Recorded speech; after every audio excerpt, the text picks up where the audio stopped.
charla sobre caminando hacia al abismo energético, urgencia del descrecimiento. Gracias. Gracias, Miguel. Quiero agradecer a Miguel Valencia y a todo el equipo de Descrecimiento México para poder realizar este evento, y a la Procuraduría Ambiental por cedernos hoy el espacio.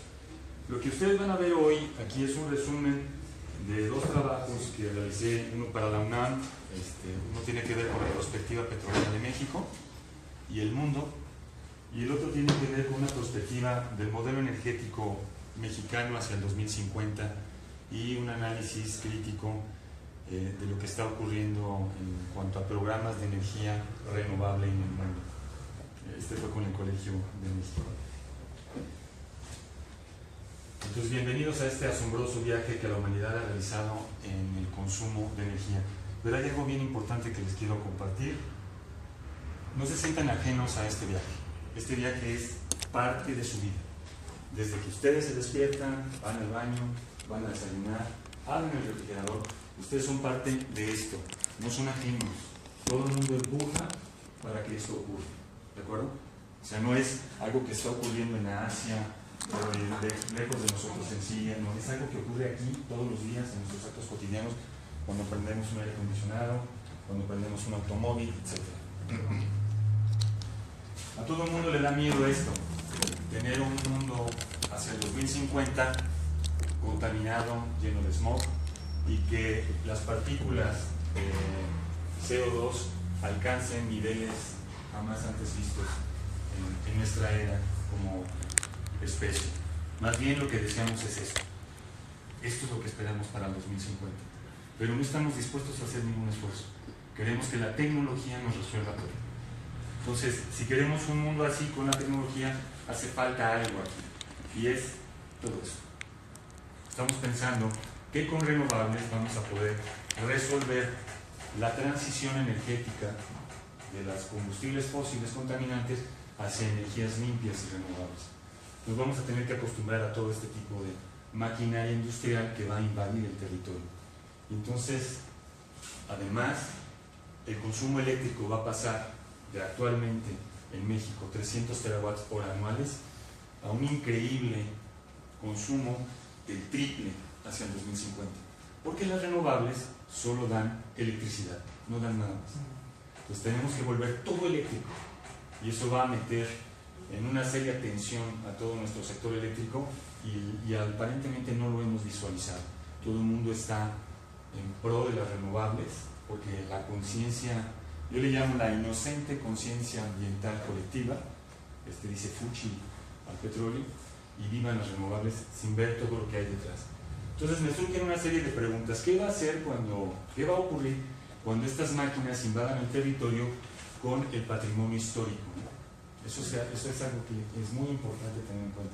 ¿Qué va a pasar con nuestro patrimonio cultural cuando tomemos esa decisión? ¿Lo vamos a aceptar? ¿Vamos a llenar todo el territorio de estas máquinas industriales, en donde sean? Porque en Europa ya está pasando. Esto ya, lo que acaban de ver ustedes en las anteriores láminas son fotomontajes que yo hice, pero en Europa ya está pasando. Esta sí es una foto real en Europa. Y me surgen también dudas y preguntas: ¿qué va a pasar con el impacto hacia las especies que tienen áreas de migración o áreas de anidación?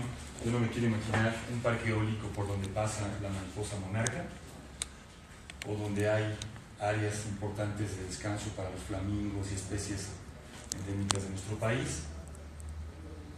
Porque las aspas de una turbina, a pesar de que dan la apariencia de ir despacio, la punta del aspa va a una velocidad increíble. Estas aspas tienen 45 metros de largo, un total de 90 de diámetro.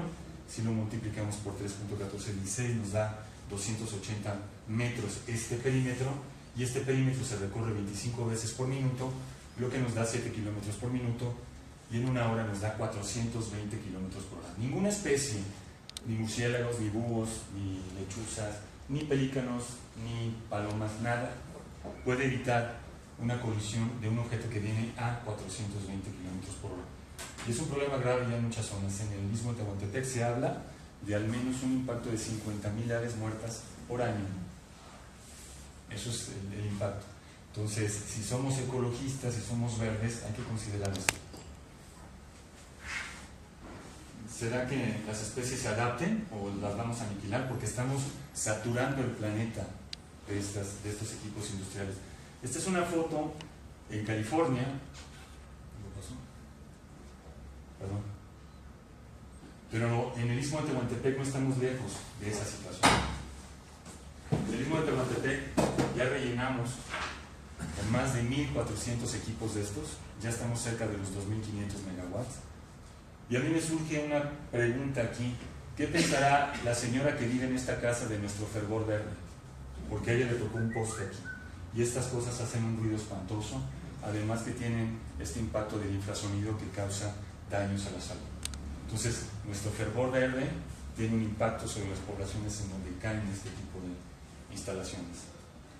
Y si hablamos de solar, cuando uno quiere hacer un parque solar, básicamente se trata de hacer desierto. Necesitas hacer desierto para poder tener un parque solar. ¿Por qué? Porque no pueden crecer ningún tipo de hierba, porque si crea sombra sobre los paneles solares no sirven. Entonces, mucha gente de manera ingeniosa dice: los vamos a hacer en el desierto. Y yo les digo y les pregunto: bueno, ¿en dónde están las peores condiciones de polvo del planeta? En el desierto. Entonces, las capas finas de polvo sobre los paneles reducen a un 40% su productividad, y según el manual técnico de limpieza de estos equipos, se limpian con agua y una franja. Entonces, ¿qué es lo que no hay en un desierto? Agua. Entonces, brillante idea no me parece. Entonces, lo que están haciendo, como por ejemplo en la península de Yucatán, que el gobierno del estado ya aprobó 8 o 9 megaproyectos de parques solares, es meter un bulldozer, cortar la selva, así como lo que haya, o monte, y instalar los paneles solares. Y después, para no tener un ejército de chapeadores, rocian químicos, herbicidas, para evitar que las plantas crezcan, ¿no? Entonces, esto de que es verde y es limpio y es renovable está todavía en juicio, ¿no? Y cualquier modelo que nosotros queramos diseñar, modelo energético que nos imaginemos a futuro, tiene que cumplir con las siguientes condiciones. Primero, la población. Hace 200 años, exactamente hace 200 años, que no es mucho tiempo, es el tiempo del bisabuelo de mi abuelo. Es el tiempo del bisabuelo de mi abuelo. Entonces no está tan lejos. La humanidad era de este tamaño. Esta era la población. 1.000 millones de habitantes en el planeta. Y los recursos naturales, recursos energéticos, recursos minerales estaban intactos. La población todavía no entraba a rascar la capa geológica. Vivíamos de la biosfera. Entonces, esto ocurrió hace unos 200 años. ¿Qué pasa después de 200 años? La población se multiplica por 7.5, ahora somos 7.500, y simultáneamente, ¿qué ocurre con nuestros recursos? Disminuye. Esto nos tomó 200 años. Mi pregunta es: ¿cuánto nos va a tomar agotar esto? Porque de aquí van a salir las renovables. De aquí van a salir las torres eólicas y los paneles solares. O sea, no se crean de la nada. Hay que escarbar para sacar metales, aluminios, etcétera, para poder hacer eso. ¿Unos 30 años les parecen bueno? ¿O menos? Entonces, imaginémonos hacia el 2050, que son 30 años, ¿qué es lo que va a ocurrir? La población va a continuar aumentando, mientras que la parte de nuestros recursos va a disminuir. Porque la tecnología se construye de una base material. Si nos remontamos 8.000 años para atrás en la historia de la humanidad, y vamos a ver cuál es el comportamiento, para ver cuál es el comportamiento de la cantidad de población sobre el planeta, en el sentido vertical vamos a tener aquí 1.000 millones, 2.000 millones, 3.000. ¿Cuántos millones somos ahorita en el mundo? 7,5. 7.000, ya andaríamos por acá, ¿no? Entonces, empecemos desde el año 6.000 a.C. La población humana siempre fue menos de unos 500 millones de habitantes, hasta que en 1700, ¡pum!, nos fuimos al cielo. ¿Qué es lo que ocurrió en este punto de inflexión? El inicio de la utilización de los combustibles fósiles. Empezamos a rascar la capa geológica, para buscar carbón. Entonces ya no necesitábamos tanta madera, empezamos a quemar carbón. Y después petróleo y después gas. No solamente la cantidad de población aumentó de manera exponencial, sino que algo mucho más grave empezó a ocurrir. Aumento de la capacidad per cápita del consumo de energía. Cuando yo era niño, por ahí de 1975, jugaba yo con palitos, con corcholatas, con piedritas. Y hoy un niño de 4 años tiene un smartphone, tiene una tablet, tiene una laptop, tiene una pantalla plana y tiene un aire acondicionado. Es decir, es un niño que está conectado a un enchufe siempre. Nosotros antes vivíamos en casas de este tipo, con un consumo básico de 1.5 kWh por día. Mejoramos nuestras condiciones, le subimos a 4 kilowatts, después a 8, hasta llegar a estas grandes casas. No necesariamente una casa de este tipo gasta 30 kilowatts por al día. Hay casas más pequeñas que también lo hacen porque están en Baja California, en Mexicali, es el caso típico. Entonces, el modelo energético que nos estamos imaginando también tiene que cumplir con esto. O sea, con satisfacer una creciente demanda que aumenta todos los años de energía. Todos los años, todos los años. Esta gráfica muestra cómo la humanidad ha ido aprovechando la energía en los últimos 200 años. Parte desde 1800, 1810 hasta nuestros días, 2010. Vemos cómo la humanidad era básicamente consumía madera, luego empezó a consumir carbón, luego petróleo, luego gas. Este azul claro es la nuclear, el azul oscuro es la hidráulica y esta pequeña cascarita que ven aquí son las renovables. Lo importante de esta gráfica es fijar lo siguiente: en cada transición energética un nuevo tipo de energía no sustituye al anterior, y las renovables manejan una propaganda y un eslogan que dicen: las renovables van a sustituir a los combustibles fósiles. Eso es falso y va en contra de los últimos 200 años de historia del aprovechamiento de la energía. ¿Por qué no ocurre esto? Porque cada nuevo tipo de energía que encontramos se agrega para satisfacer las crecientes demandas de energía.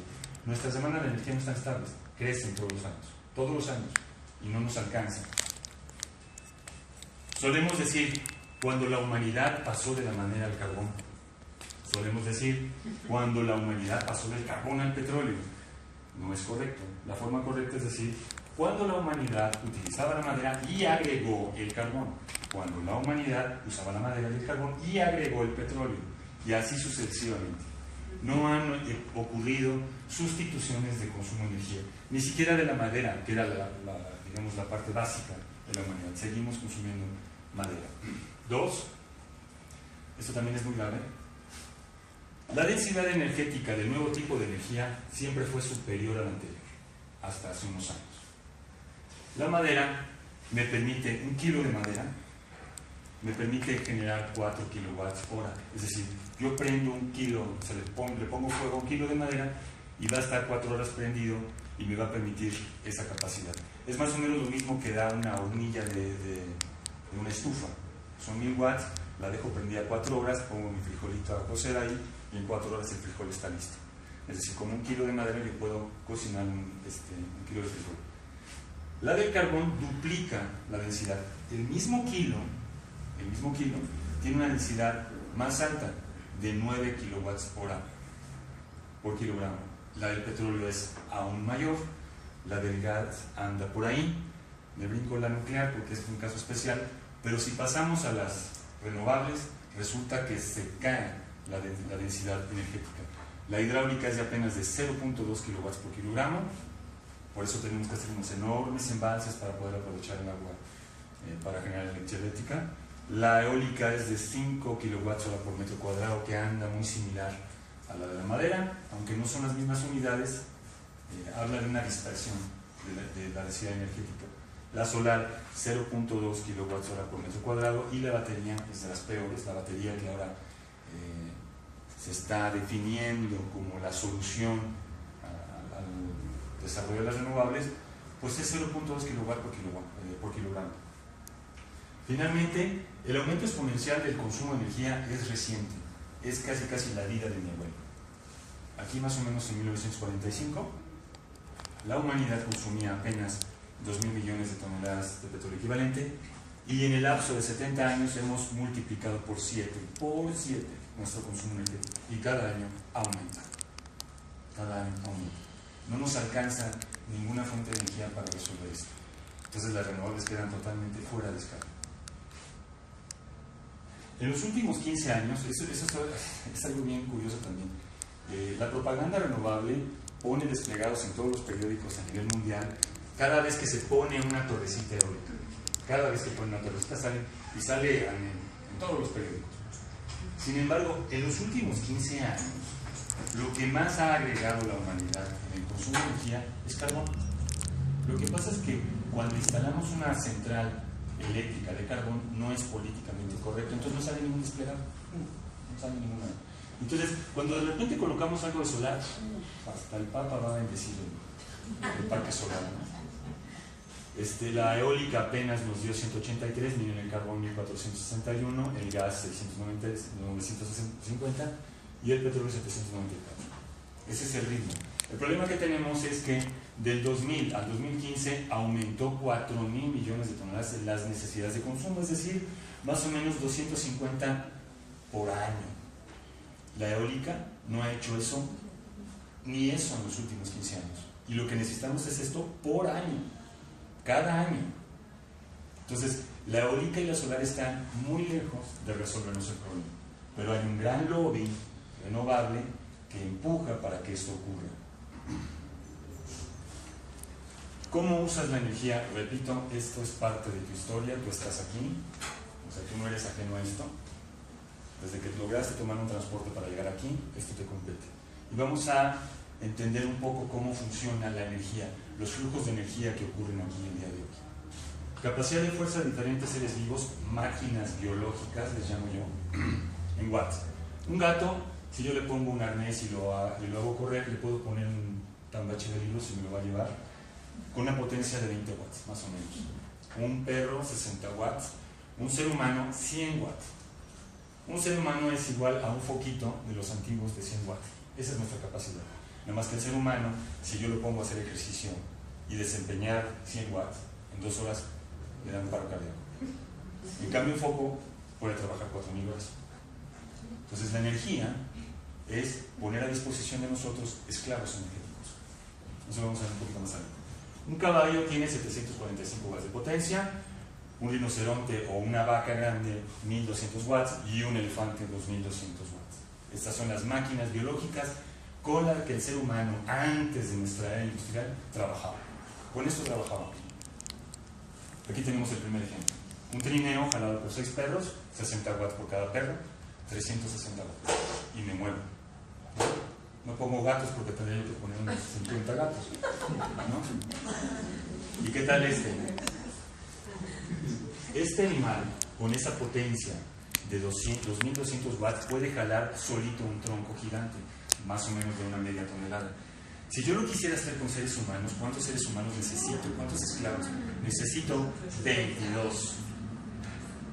Necesito 22 esclavos. Entonces ya empiezan a ver las relaciones de energía. ¿Por qué usábamos animales para la tracción? Nuestro caballito. Esta es una unidad de potencia o de fuerza. Un caballo, un HP. La bomba que tenemos todos en nuestra casa para subir el agua al tinaco más o menos es de medio caballo o de 3/4 de caballo o de un caballo. Entonces un caballo son 745 watts. ¿Es igual a cuántos seres humanos? Como a 7. Sí, dependiendo. Ah, sí, cierto. Como a 10. Como yo. Si fuera Usain Bolt, sí serían 7. Pero yo no despliego 100 watts. Yo despliego 50 watts. Y me canso 20 minutos. Entonces, esa equivalencia hay que tenerla en mente porque vamos a empezar a trabajar con algo que ya es más cotidiano para ustedes. Una carreta de 2 caballos de potencia. 2 caballos de potencia, es decir, 1500 watts. Para llevar a una persona que tiene una capacidad de fuerza de 100 watts. Desde aquí ya empieza a haber como una incongruencia energética, pero no es tan grave. Digamos que es válido. ¿Qué pasaría si yo sustituyo a los caballos y pongo seres humanos? ¿Cuántos seres humanos necesito? 10. 15. 15 como un Bolt. unos 40 como yo. Entonces imagínense una carreta así, ¿no? Vamos un poco más reciente y estamos con algo que es de uso cotidiano. ¿Quién sabe la potencia de este motor? ¿Tiene alguien? Es de ahí donde yo parto de nuestra falta de contacto con los flujos de energía. No tenemos ni idea de lo que significa un carrito de esto. Este carro tiene una potencia de 106 caballos de fuerza. Así lo está vendiendo la Chevrolet. Es decir, 103 caballos. Imagínense la carreta con 103 caballos. Ahí está. ¿Se imaginan esto hace 200 años? No, pues dirían que está loco el tipo. Hoy se puede. Hoy lo podemos hacer. Todo el mundo lo puede hacer. Y no está tipificado como delito. En esta época yo creo que sí hubiera sido, ¿sabes qué? Llévate a tus caballos a otro lado porque nada más nos dejan el camino lleno de... ¿no? Así es. Y la pregunta es, ¿qué comen tantos caballos de fuerza? ¿Qué comen tantos caballos de fuerza? Varias hectáreas de pasto. Yo me refería a esto. Petróleo. Estos comen petróleo. Entonces nos pudimos ahorrar el problema de comer tantas hectáreas de hierba, pues en esto, porque el petróleo tiene una densidad energética muy concentrada. ¿Cuántos seres humanos significan? 762 esclavos energéticos puestos a nuestra disposición cuando ustedes se suben a este carrito y le dan un llavazo y ¡fum! Imagínense a 700 personas adelante de su carro, tirando de su carro. Esa es la lógica de los flujos energéticos. Y esto es lo que está impulsando al crecimiento de la demanda de energía todos los días. Y ningún modelo energético en el planeta, ni siquiera los más avanzados como el de Alemania, lo está considerando. Ellos dicen viva la vida, que siga el crecimiento. El crecimiento es el que nos está empujando a esto. Vamos a trabajarlo ahora con watts, ya no con caballos de fuerza y con seres humanos. Dijimos que un caballo de fuerza es 745 watts. Si yo multiplico 745 por 103, me da 76.735 watts o 76 kilowatts. ¿Qué son 76 kilowatts? No me dice nada, porque no sabemos a qué corresponde. Entonces yo se los voy a traducir a algo cotidiano para que lo entiendan. Una casa. Una casa con todo este equipamiento, con esta capacidad instalada, tiene 7 kilowatts. Una casa. Entonces me regreso a mi carrito. Si yo le quito el motor a mi carrito y se lo instalo a un generador eléctrico, este carrito es capaz de levantar 10 cajas. Todo prendido. Todo prendido. Todo lo que hay dentro de una casa se prende con un carrito. Entonces llega mi amigo Pedro y me dice: aquí ya soy ecológico, cambié un foco de mi casa. Y yo le digo: Pedrito, el problema no lo tienes en tu casa, lo tienes en tu carrito. O sea, ni aunque cambiaras los focos de las 10 casas, lograrías reducir lo que significa dejar de usar el automóvil. Si ustedes dejan de usar el automóvil, resuelven el 80% de su consumo de energía. Así. Ahí lo tenemos. Tranquilamente. Entonces, ¿dónde tenemos el problema? ¿Lo tenemos en las casas o lo tenemos en...? ¿No? Pero ¿qué tal esta preciosura? Una Denali GMC con un motor, así la están vendiendo, de 420 caballos de fuerza. Es decir, 312 kilowatts. 312 kilowatts, ¿a cuántas casas equivale? A un fraccionamiento entero. Entonces, aquel divino personaje que osa treparse a esta poderosa lleva en sí un fraccionamiento entero de capacidad de energía. Un fraccionamiento entero. ¿Cuántos caballos dijimos? Así se vería nuestra carreta. Así se vería nuestra carreta. ¿Se imaginan esto hace 200 años? Hoy se puede y no está tipificado como delito. Antes hubiera sido abominable energéticamente. Pero esto es la equivalencia y equivale a tener 3.100 esclavos energéticos. Y se permite. Yo creo que debería estar prohibido esto, pero ya. O sea, lo primero que deberíamos de prohibir es esto. Esto es una aberración energética y es lo que está llevando al planeta al agotamiento. Porque queremos andar en una flamante GMC. Yo hice el ejercicio con unos compañeros de un edificio de 22 pisos en la calle Reforma. Ellos me dijeron que habían 4 subestaciones, un total de 2.500 kilowatts, que yo lo resolvería con 8 camionetas. 8 camionetas me permiten levantar toda la electricidad que necesita un edificio de 22 pisos. Así de sencillo.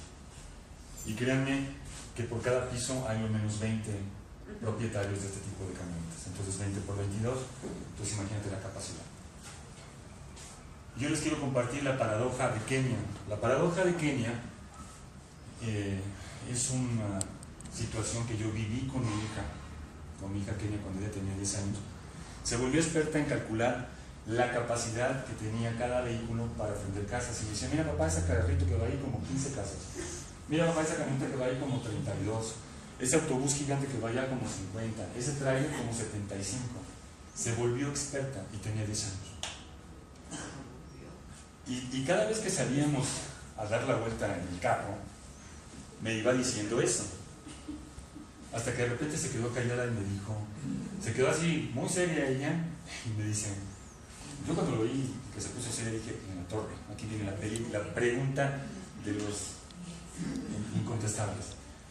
Papá, ¿y si juntamos todos los carros del planeta, cuántas casas se pueden iluminar?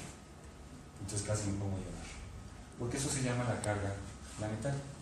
O sea, mi hija de 10 años llegó así a la conclusión que muchos académicos de alto nivel no entienden.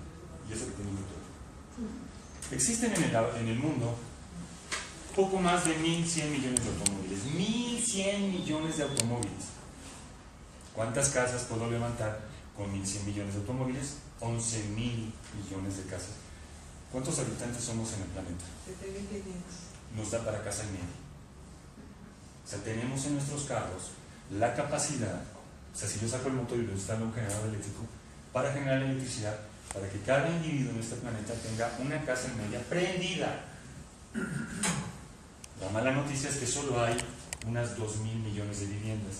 Quiere decir que en nuestro parque vehicular mundial tenemos la capacidad de generar electricidad para 5 planetas. Esto es una aberración energética y no hay modelo energético capaz de resolver esto, sea el automóvil de combustibles fósiles o sea eléctrico. Es la misma situación de aberración energética, es la misma. Este es como el sagrado tótem de la religión actual y es intocable porque casi no hay medidas en contra de este vehículo energívoro. La mala noticia es que cada año se venden 90 millones de autos nuevos en el planeta. 90 millones. ¿Cuántos habitantes somos en México? 130. Nos daría para casi un auto por persona en nuestro país. Ese es el ritmo con que estamos agregando automóviles al parque mundial. Y no solamente el problema es la relación que tenemos con el automóvil, sino con nuestro sistema agroalimentario. Nosotros estamos comiendo petróleo. Todos estamos comiendo petróleo. El sistema agroalimentario mundial se trata de transformar las calorías del petróleo en calorías alimenticias. ¿Cómo? Bueno, pues primero necesitamos preparar la tierra con máquinas que están hechas a base de petróleo, que consumen petróleo, y todos estos son artefactos que se necesitan derivados del petróleo para hacerse. Luego hay que inyectarles fertilizantes que vienen de los hidrocarburos, es decir, más petróleo, en máquinas hechas con petróleo que consumen petróleo, más petróleo. Después necesitamos irrigarlas porque ya no dependemos de los ciclos naturales de la tierra. Necesitamos echarles pesticidas para que no crezcan las plagas. Todos estos son derivados del petróleo, máquinas que consumen derivados del petróleo. Y cuando los vamos a recortar son más máquinas que consumen derivados del petróleo sobre máquinas que almacenan sobre el petróleo. Y luego para transportarlos hacia los centros de acopio, más petróleo. Y de los centros de acopio hacia las ciudades, más petróleo, máquinas que se mueven con petróleo. No importa si las volvemos eléctricas, la energía, recuerden, tiene que salir de algún lado. Para llegar a centros de procesamiento o embarcarlos para transportarlos 3.000, 5.000, 10.000 o 20.000 kilómetros. A mí me tocó estar en Francia comprando limones de Argentina. o aguacates de Israel o de Sudáfrica, y entonces cuando le metes el kilometraje a cada producto, es abominable la situación. Después, más petróleo para poder llevar estos alimentos confinados hacia los centros, a las tiendas de autoservicio, para que nosotros lleguemos, y pues todo esto es petróleo igual, plásticos, más petróleo, tenemos que ir en algún transporte, más petróleo, y llegar a la casa y cocinar con más hidrocarburos. Por cada caloría que ustedes se comen, hay 10 kilocalorías detrás de hidrocarburos necesarias para poner el plato de alimentación que ustedes tienen. No solamente el problema es en la agricultura, sino todas las máquinas de la humanidad se mueven con petróleo. Toda nuestra línea de aviación se mueve con turbocina. Estos jamás van a ser eléctricos, no lo imaginen, por favor. Es simplemente una aberración de la física pensar que esto puede moverse con electricidad, más petróleo, transporte de diésel. Esto puede ser eléctrico, esto sí, pero recuerden que la electricidad tiene que salir de algún lado. Más petróleo y más petróleo. Todo es petróleo. Entonces parece ser importante determinar cuánto tiempo nos queda de petróleo, ¿no? ¿Qué tal si se nos acaba? Pero alguien me dijo, y el carro eléctrico, ¿no? Y yo dije, ¿cómo no se me ocurrió pensar en el auto eléctrico? O sea, llevo 13 años en este asunto y no pensar en el auto eléctrico, qué barbaridad. Todo depende de cómo se genera la electricidad, ¿no? ¿Nos va a resolver algo? Esta es la generación eléctrica mundial. La mayor parte, casi el 70%, es con combustibles fósiles. Otra buena parte es con nuclear. Y la renovable apenas representa el 20%. Entonces, pasar los vehículos de gasolina al parque eléctrico no resuelve el problema. Seguimos generando con combustibles fósiles. Y en Estados Unidos es peor la proporción. En Estados Unidos apenas el 13% se genera con renovables, el resto es combustibles fósiles. Entonces, no se resuelve el problema, sencillamente se pasa de un lado para otro. Energías renovables. Los paneles solares no están hechos de sol, las turbinas eólicas no están hechas de viento. Todo depende del petróleo para su fabricación, instalación, mantenimiento, movimiento, transportación y desmantelamiento. Les quiero poner un video para que vean cómo se construye una torre eólica y vean que en todas las fases, como lo vimos con la agricultura, interviene el petróleo.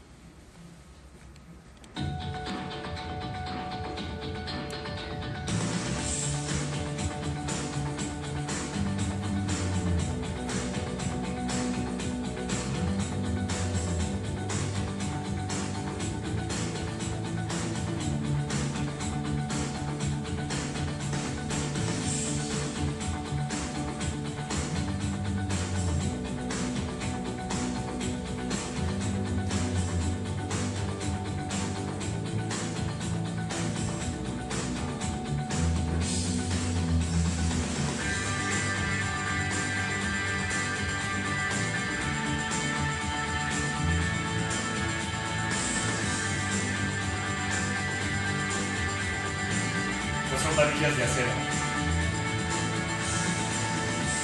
y cemento, mucho cemento.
Toneladas de acero, esta parte del texto.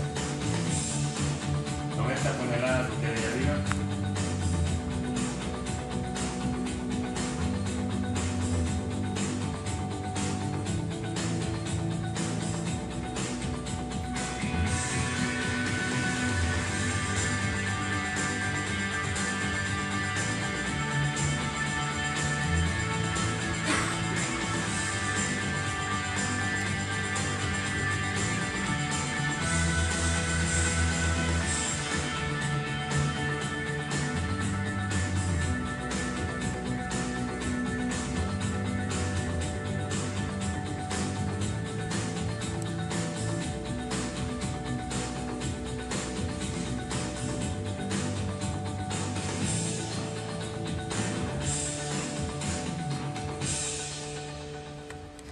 cuando alguien ve esto, todo el mundo dice, ¡wow! ¿no? Esa es la modernidad. Pero detrás de todo esto, pues hay una proveeduría que depende absolutamente de los hidrocarburos.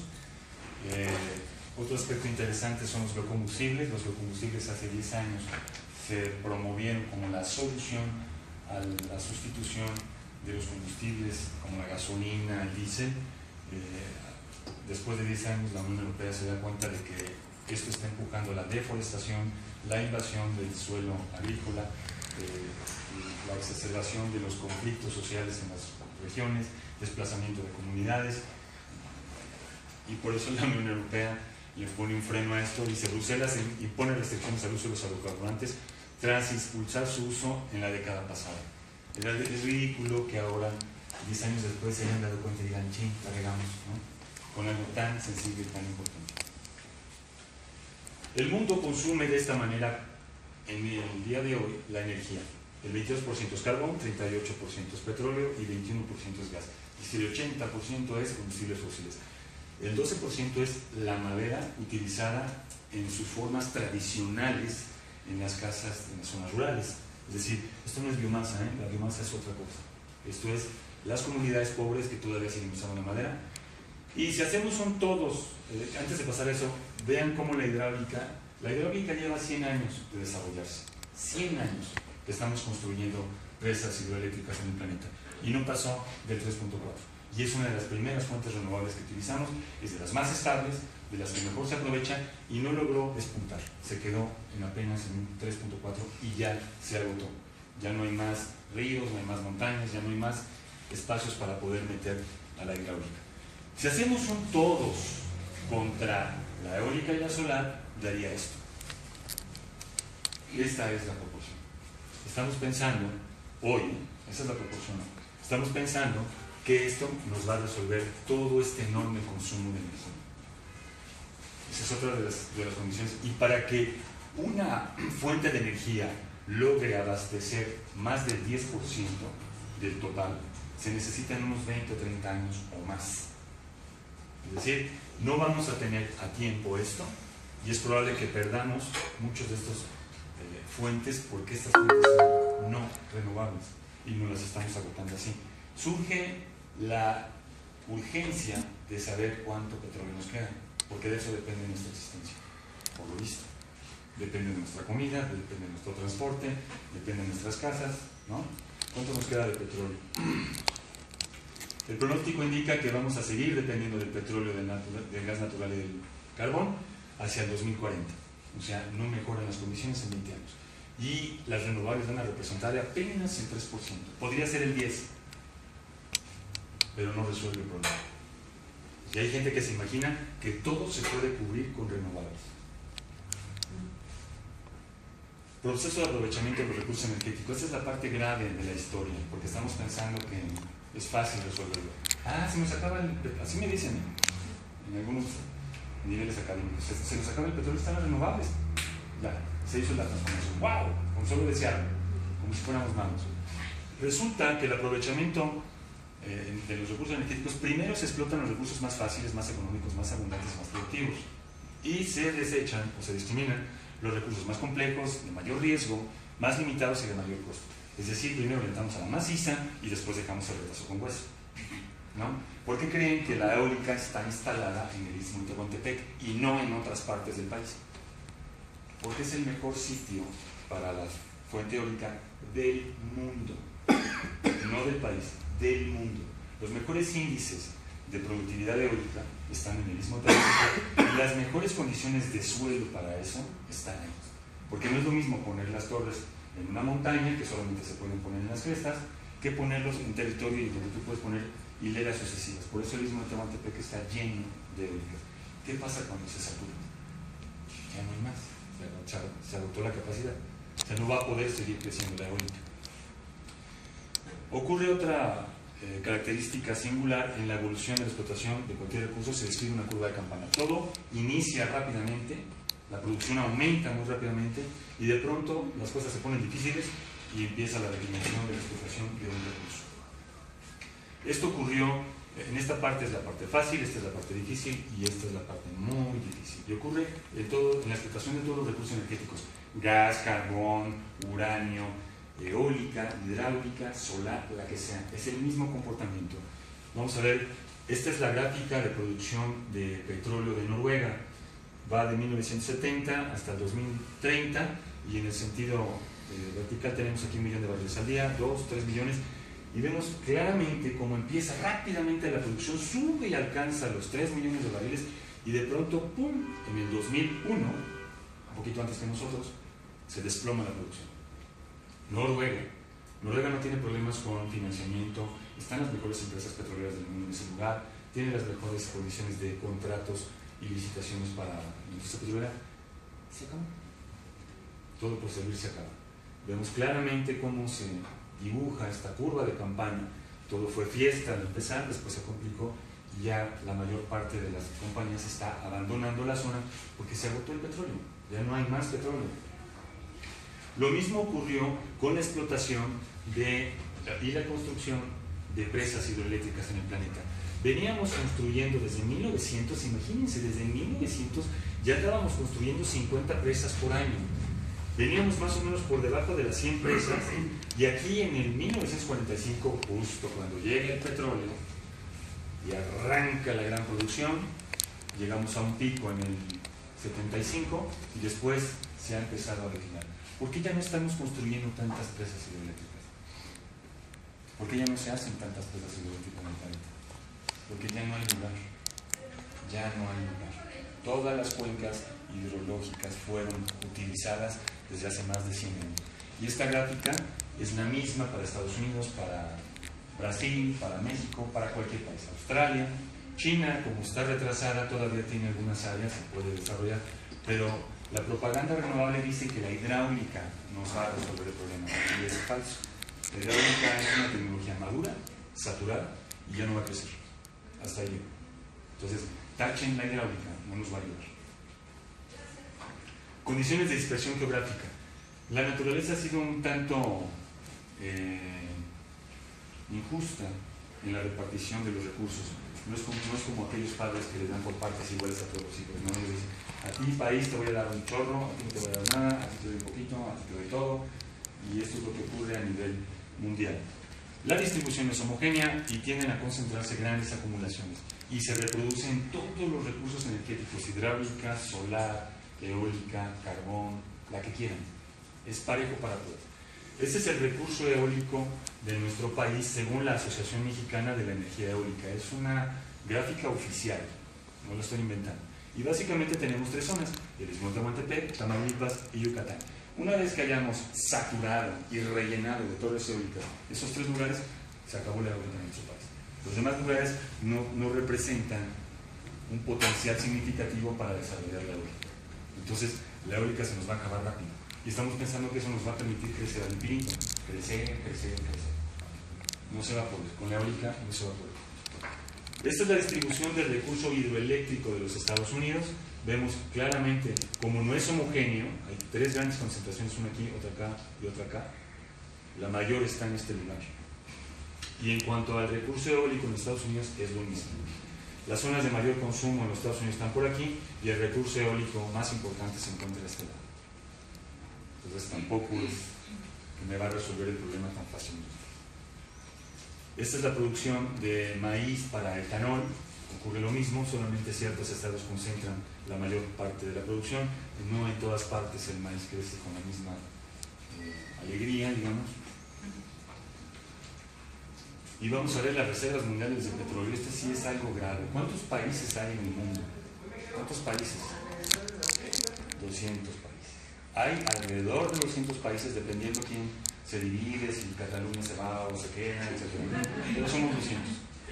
¿Cuántos países creen que tienen petróleo? De esos 200. Como 8. Venezuela y todo. Si yo agarro los 5 primeros, con más reservas de petróleo en el mundo, Venezuela, Arabia Saudita, Canadá, Irán, Irak, con estas reservas, ahí está el 63% del petróleo del mundo. El 63% del petróleo del mundo está en 5 países. Si yo sumo 3 más, Kuwait, Emiratos y Rusia, con estas reservas, tenemos el 80% de todas las reservas mundiales de petróleo. Y si sumo 6 más, Libia, Estados Unidos, Nigeria, Kazajistán, Qatar, China, con estas reservas, ahí está todo el petróleo del planeta. 14 países tienen casi todo el petróleo del planeta. ¿En México? México está en el lugar número 19 con 7.600 millones de dólares. Tenemos para un rato, más o menos unos 10, 12 años, probablemente un poco más, como se está haciendo con la reforma, pero no es nada halagüeño la situación. O sea, yo ya me hubiera empezado a preocupar. México va a perder rápidamente la capacidad de producción de petróleo, muy rápido, muy rápido. Entonces yo ya me empezaría a preocupar, porque aquí está, depende todo nuestro sistema alimentario, nuestro transporte, las escuelas, todo. Hasta que yo dé conferencias aquí depende de esto. Vamos a ver cómo está el consumo mundial de petróleo. Esta sí es un cuento de terror. Si nosotros representamos todas las reservas identificadas en más de 120 años de exploración y prospección petrolera, todos los centros de investigación, agencias de energía y de universidades están de acuerdo que hay más o menos que existían 3 millones de barriles. Este es nuestro barril que nos dejó la geología en nuestro planeta. Hay más, pero todavía no lo tenemos identificado, y si nosotros lo clasificamos por las condiciones de explotación, y eso es lo que evitan decir las compañías petroleras. No todo el petróleo es igual, ¿no? Por las condiciones de explotación, el petróleo de arriba es el fácil, en el medio es el difícil y el de hasta abajo es el muy difícil. Esto es petróleo de lutitas, el shale o fracking. Esto es petróleo en Alaska, petróleo polar, arenas bituminosas o las aguas profundas. Es el petróleo difícil. Este petróleo es el que salió hace 100 años de las zonas fáciles del norte de nuestro país y de los Estados Unidos. Es un petróleo que salía muy fácilmente. ¿Cuánto nos hemos agotado la humanidad de este barrio? Perdón, ¿tiene que ver con la profundidad? No, con las condiciones del yacimiento. Puede ser que esté muy profundo. La profundidad sí va agregando complejidad, eso sí. Pero a veces lo tenemos en superficie, pero es una porquería y no se puede explicar. Porquería geológica. Casi vamos a la mitad. ¿Se acuerdan la primera lámina del mundito? Es ese mismo. Eso lo agotamos en 100 años, o un poquito más, 120 años de explotación petrolera, y nos queda 1.7 millones de millones, que es el 57%. El problema es a la velocidad que vamos de consumo. El mundo consume diariamente 92 millones de barriles al día. Si yo lo multiplico por 365 días, ¿cuánto da? 33.000 millones de barriles, que son las reservas de Nigeria, que está en la posición número 6 de los mejores rankeados en reservas petroleras. En un año, el consumo mundial agota las reservas de un país petrolero. A ese ritmo vamos. El problema no es cuánto petróleo nos queda, sino a la velocidad tan vertiginosa con la que lo estamos agotando. Si yo multiplico eso por 10 años, son 336.000 millones. Es decir, ni Venezuela, que está en el número 1, tiene esas reservas. Y si lo multiplico por 30 años, es 1 millón de millones. ¿Cuánto nos queda? Nos queda 1.7 en 30 años. 30 años es el tiempo que pasa entre que un estudiante de 24 años, que hoy termina su carrera, llega a mi edad. Llega a mi edad. Es así. Es un abrir y cerrar de ojos. Quiere decir, si yo me regreso a la gráfica anterior, que en 30 años vamos a tener esta situación. Y nos va a quedar muy difícil. Es muy difícil. Nos va a quedar el fondo de mar. No importa lo que encontremos de petróleo, va a ser más difícil que lo más difícil que tenemos hoy. Todo lo que se descubra es más difícil que lo que actualmente estamos explotando. ¿Y cómo va el ritmo de consumo de petróleo? Ya llegaron las renovables, ya estamos bajando nuestro consumo de petróleo negativo. La humanidad requiere cada día más petróleo y más petróleo. Somos adictos al petróleo. Recuerden, todos somos adictos. Todos. O sea, esto no es ajeno a esto de los americanos, es problema de ellos. No, todos estamos en este asunto. Menos aquellas comunidades que están en la alta montaña de Guerrero o en la alta montaña de Oaxaca, que no dependen de la electricidad y que viven en autosuficiencia, ellos no. Ellos sí no son culpables de esta vida. Nosotros sí. Nosotros queremos crecer, crecer, crecer, crecer. Acelere, derecho, ¿cómo decían cuando nos íbamos de scouts? Crecer, crecer, crecer. Por eso la urgencia del crecimiento. No hay una solución a esto a través de las energías renovables. Es imposible sustituir este colosal volumen de energía por energías renovables que son mucho más difusas. Sin embargo, la Asociación Internacional de Energía viene sosteniendo hace unos pocos años que ya hemos revertido a raíz de la producción de petróleo, que se está comenzando a incorporar ese petróleo difícil, sobre todo en Estados Unidos. Sí, va a ser un periodo efímero. El Shell. El Shell va a ser un periodo efímero. De hecho, todas las empresas que entraron a Shell están quebradas, todas. Todas están quebradas. La quiebra de Shell fue peor que la del 2008 de los hedge funds de los bonos basura del crédito inmobiliario. Es peor el asunto. Esta es una gráfica de Bloomberg de cómo la humanidad ha descubierto el petróleo. Y vean cómo la mayor parte de los descubrimientos ocurrieron aquí entre el año 1955 y 1975. Pero vemos nuevamente que en el aprovechamiento del recurso energético se repite esta campana. Esta campana es brutal contra nosotros. Es la campana de la vida. Nazco, crezco, me reproduzco y muero. Es algo natural. Pero los promotores de las energías renovables y los economistas piensan que podemos revertir esta curva y seguir creciendo. Lo que indica la naturaleza es que hay que decrecer. Esta es una gráfica de Barclays que indica cuánto dinero le hemos metido a la exploración y producción de petróleo. Vemos como aquí estábamos más o menos estables y de repente le empezamos a meter un montón de dinero. Y yo le agregué, le sobrepuse la producción petrolera internacional para ver si esta inflexión corresponde también con la producción de petróleo, y no es así. La producción de petróleo se mantuvo más o menos estable, y vean cuánto gastábamos aquí y el gap que había con respecto a la producción, y vean lo que ocurre ahora. Cada día necesitamos más dinero para menos producción, más dinero para menos producción, más dinero para menos producción. ¿Qué ocurre a largo plazo? Es un colapso de ese sistema. No se puede sostener. Veamos qué han hecho los países que dijeron no, nosotros ya entendimos que hay que dejar el petróleo porque contamina, porque además se va a acabar y mejor vamos a entrarle a las renovables. Entonces los amigos alemanes son el país emblemático de las energías renovables. Ellos en el 2000 crearon el Energy Fund, la revolución energética, y dijeron, nosotros somos bien machos y para el 2020 nuestro consumo, el 18% de nuestro consumo primario de energía va a ser renovable. ¿Cómo van nuestros amigos? Ya pasaron 18 años. Y solo llevan el 13. El mejor país del mundo, los más estrictos, los más rigurosos, no ha logrado despegar de aquí. Sigue teniendo una base poderosa sobre el carbón, poderosa sobre el petróleo, la energía nuclear y el gas. Y las renovables pues representan apenas el 13%. Y ellos ya tienen casi 20 años metiéndole al asunto. La pregunta es, ¿México lo va a lograr? Estamos partiendo... Mejor ni lo intento. Sí. Ellos siguen creciendo, pero a pesar de que le han metido durísimo, ellos ya tienen 28,000 turbinas instaladas en todo el país. Casi todo el país está lleno de turbinas. 28,000. Y no pasan viento 2%. 2%. Bravo. El 2% del consumo de energía primaria de Alemania es viento. Yo sencillamente ya cambiaría de planes. De hecho, Angela Merkel está pensando cambiar de planes, porque no está funcionando. Ellos construyeron en los últimos 15 años su parque eléctrico, estamos hablando del parque eléctrico, toda esta es la parte de la línea roja para abajo, es el parque convencional, sucio y asqueroso, carbón, gas, nuclear y todo esto. Y el renovable, miren cómo estaba el renovable, estaba bien chiquitito, pero de repente subió.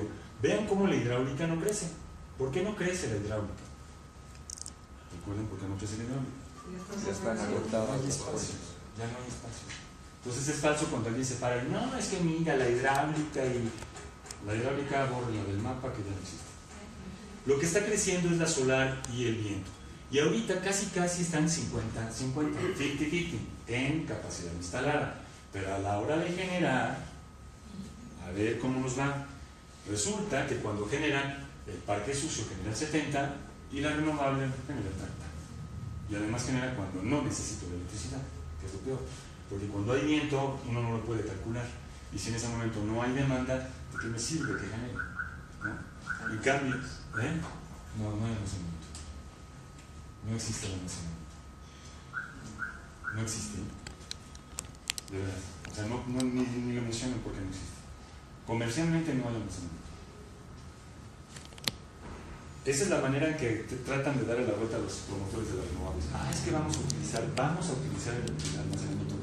Algo bien importante aquí es que las afirmaciones que estamos haciendo pueden caer en dos ámbitos. El primero es en los testimonios, es decir, pruebas, y el otro es las promesas. Y el almacenamiento está en el área de las promesas. Y para mí las promesas son algo que está en un ámbito como de la fe, de las esperanzas, y yo prefiero estar más bien en el asunto de los testimonios, porque así se construye una sociedad, más que a ver qué pasa, ¿no? Entonces hay que tener cuidado cuando decimos almacenamiento, porque no existe. China es básicamente carbón, petróleo, gas y bueno, de eólica renovable es casi nada. Su parque de generación eléctrico es brutalmente de carbón. Y hacen muchos anuncios de propaganda verde de que China le está metiendo durísimo la solar. Construye parques solares hasta con forma de pandas y cosas así, en el mar, en lagunas. Pero esta es una gráfica que indica lo que China agregó de potencia eléctrica en el 2016 y agregó 48 gigawatts de potencia en carbón, 18 en viento y 34 en solar. Entonces, China es un país hipócrita. En realidad le sigue apostando al carbón, porque el carbón es más estable. El carbón yo lo tengo prendido cuando lo necesito y lo apago cuando no lo necesito. En cambio, la solar funciona de día, de noche no funciona, y el viento es cuando haya viento. Y China tiene las peores condiciones de viento del planeta. Bueno, esto ya lo vimos, es que la Unión Europea finalmente prohibió el uso de los biocombustibles. Hace 10 años yo escribí un artículo en una revista de Petróleo y Electricidad en donde afirmaba que los biocombustibles eran la peor aberración que se le había podido ocurrir a la humanidad por varios aspectos.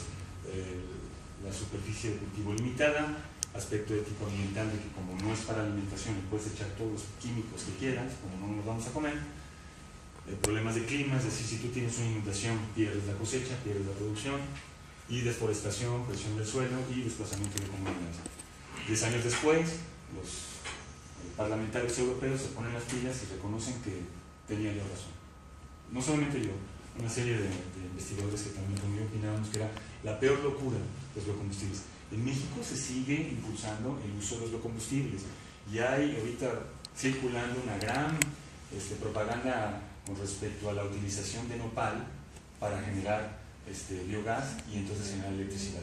Eso va a meter en un serio problema el mercado del nopal. Y el nopal es base de nuestra alimentación como país. Le va a pasar algo así como la quinoa a los peruanos, que la quinoa era un alimento para los pobres. Entonces llegaron los veganos y dijeron esto es fantástico y el precio de la quinoa hoy tiene costo casi similar al oro y entonces los pobres de Perú ya no pueden comer quinoa, ¿no? Entonces nos va a pasar lo mismo con el nopal, van para allá, entonces están presumiendo a los ejidatarios de milpalta que están haciendo esto y es una aberración. Limitantes técnicas de las fuentes renovables, me voy a ir un poquito más rápido aquí porque ya no nos queda mucho tiempo. Una tecnología que funciona todos los días, todas las horas, puede generarme 8.7 gigawatts al año, pero si yo lo tengo funcionando todo el día, todas las horas. Porque un año tiene solo 8.700 horas, no tiene más. Entonces yo multiplico megawatt por las 8.700 horas y me da 8.7 gigawatts. ¿Cómo van las convencionales? Las convencionales más o menos están dentro de ese rango, 6 gigawatts horas anuales. ¿Por qué? Porque no funcionan todo el año, en la noche no hay tanta demanda, entonces entran en paro y a veces se necesita entrar en mantenimiento. ¿Qué tal las renovables? ¿En dónde están las renovables? Las renovables, en el caso de la hidráulica, no llegan ni a la mitad de lo que se genera en un año.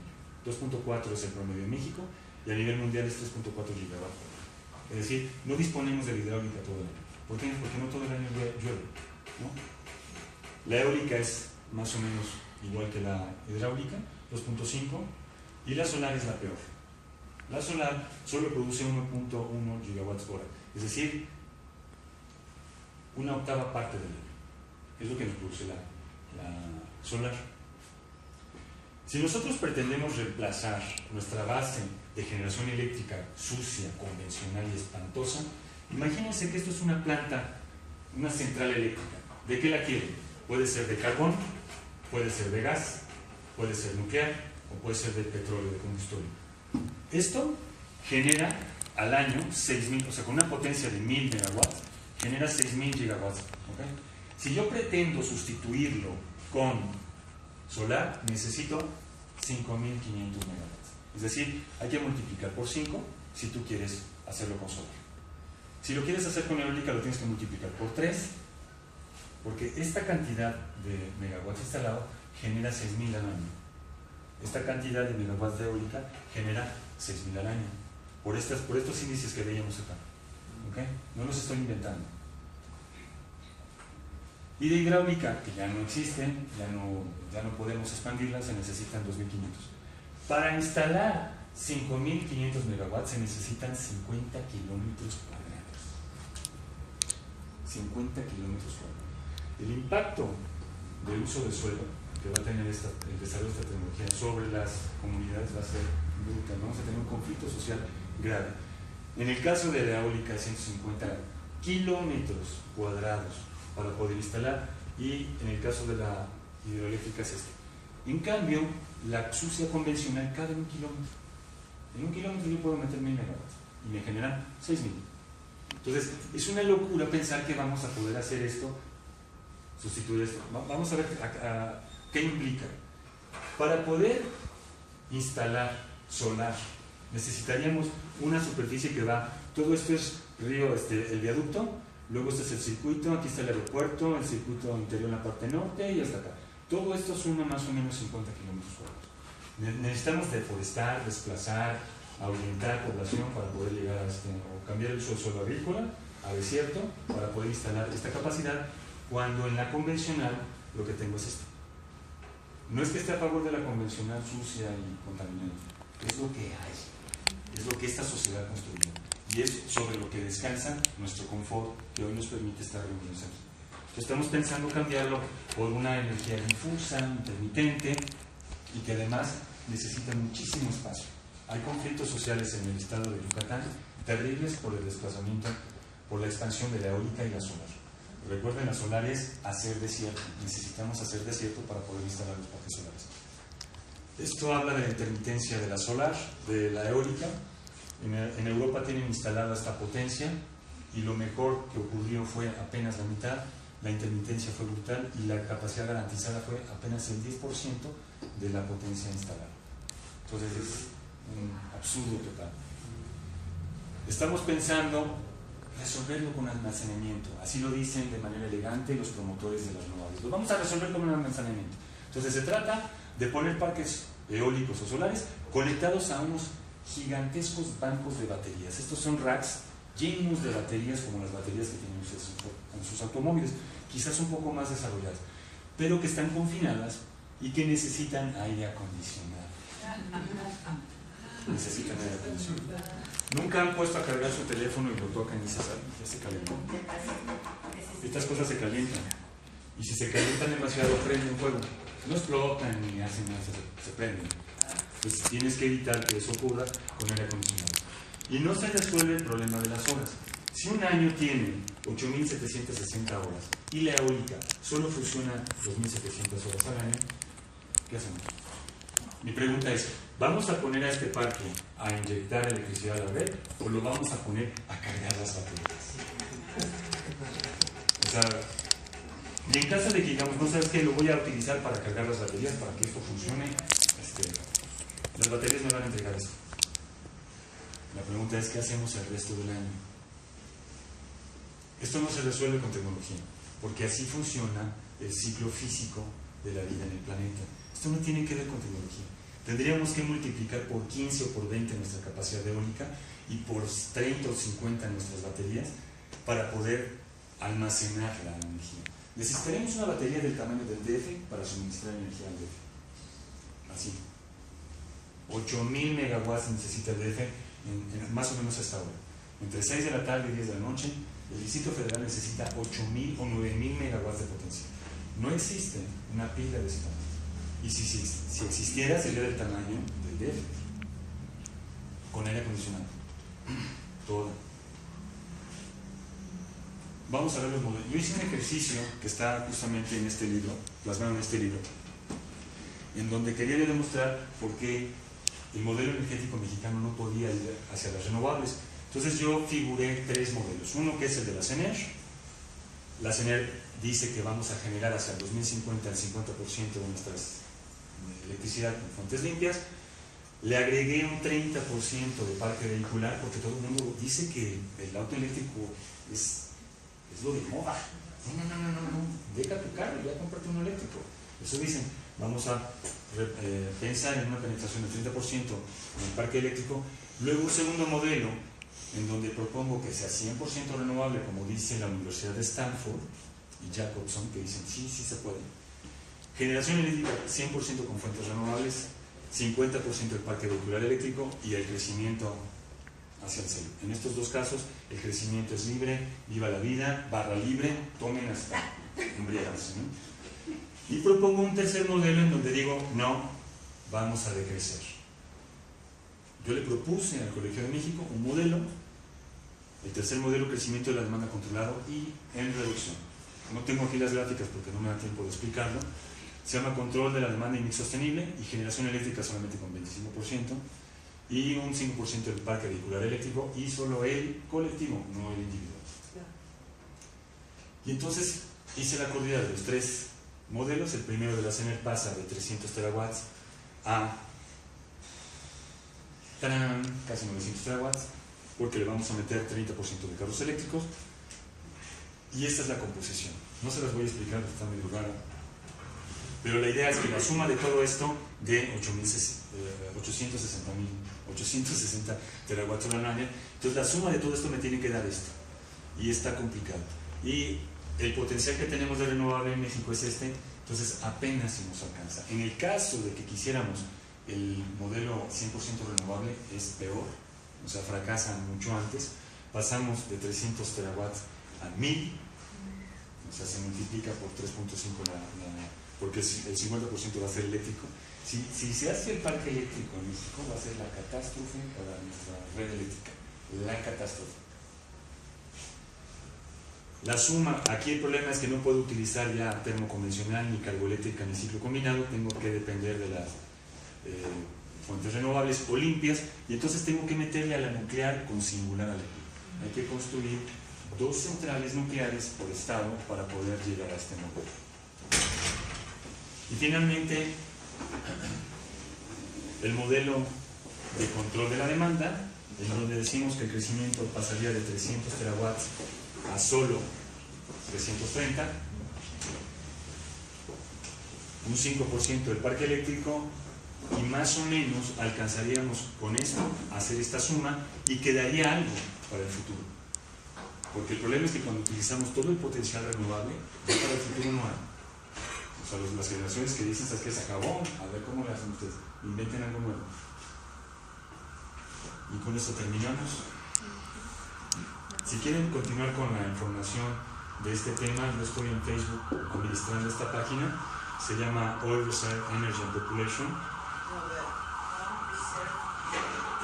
Y esta es mi página en internet, en donde tengo cargados todos mis artículos, mis investigaciones.